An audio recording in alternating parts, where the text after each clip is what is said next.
It makes me so happy that Seiko actually made this watch. I had one of the first ones that came out, but now we're starting to see some different colorways and some limited editions like this one. This is the, let me get the hang tag here, the SFJ005 using the solar caliber 8A50. Retail price $9.25. I believe there's a discount code that should work on this. This was sent over by Jake at Trifecta Watches down in Indiana. So I'll put a link to all that down below in the description if you're looking for a place to pick one of these up. There you go. It's down there, and I provided the discount code. Should work on this. I'm not 100% sure. Some limited editions are excluded. This one may or may not be one of them. But let's get into this one. So 42 millimeter wide case. That's stupid. There's pushers everywhere. This is so crazy. Like, I love that about this watch. There's, like, you know, it's just wild. And then the crown's down here.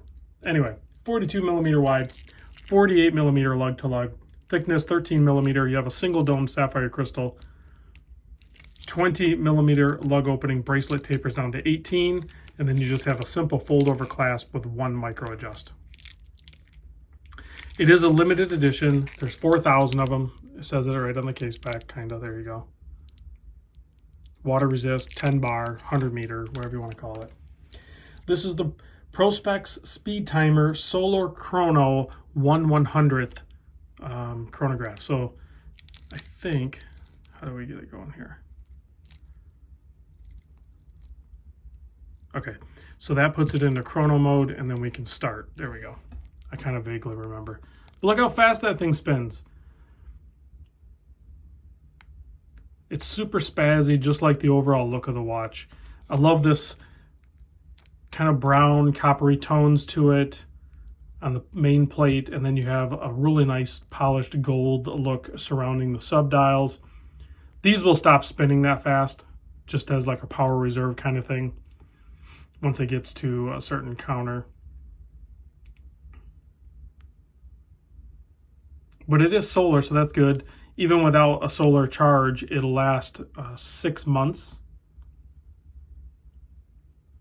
And then it'll need a refresh, but it'll charge off artificial light, or sunlight works best.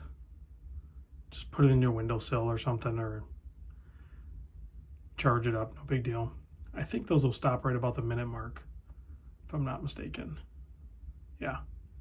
So the chronograph will keep going, and then you'll start keeping track of your minutes here. And then you can stop, you can do lap, you can do all that stuff. I'm not going to get into all the functions of it because honestly, I just don't care. And then you reset and then just go back to timekeeping mode. These three up here will stay static for the most part. Well, that's not true. I think there's a running seconds. But then you have your hour and your minute going there, which are just nicely done. I like the orange minute hand on this one. So yeah, your watch is pretty small. Your watch dial is pretty small, but still plenty legible. I mean, there's no date. It's not like a super busy dial for all things considered of, you know, having 4 subdials within one watch space. So thought I had a running seconds, but I guess not. But there's that guy. I brought this out. I thought I still had my other one, but I must have sold it. But here's another quirky. I love Seiko for just doing quirky things. Look at this massive oversized chronograph pusher there. I don't know. I like the quirky stuff. If they ever come out with an orange dial one, I'm in. I got an orange minute hand. We're getting closer, Seiko. I need a full orange dial, and then I'm in. Whether it's the subdials or the main plate, I don't care. It'll get a pass. Just give me that. I believe these center links on this are probably IP coded, just judging by the look of them. So yeah, those will scratch. I mean, it's not DLC or anything like that. Those will show scratch marks. So be prepared for that. Not a big deal. You know, it's a watch. You wear it. That's what happens. Price point, $9.25. Like I said, you're probably going to get a discount on it. If not, boo-hoo. It's still a really cool watch for $9.25. Here it is on my wrist. Talk about attention, whether it's just from yourself, you know, like you just keep looking down because it's quirky looking, or maybe somebody else will be like, hey, what's going on with that watch? You got like things sticking all over out of it. Looks like they're warts or something. Talk about the ward on the Omega Seamaster. They ain't got nothing on this thing. It looks like a, I don't know, like there's pegs going all the way through it, like it's a Frankenstein or something. I don't know. I think it's cool. I dig it. Let's give it a quick blast with the UV light. Boom. Let's see what color this thing glows. Again, big thanks to Jake and the entire crew at Trifecta.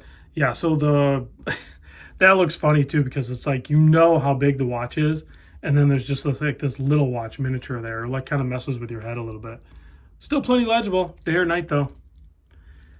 So let me know what you guys think. Is it too much? I think it's just enough. I like it. I just need an orange dial and I'm in. I'll see you guys on the next vid.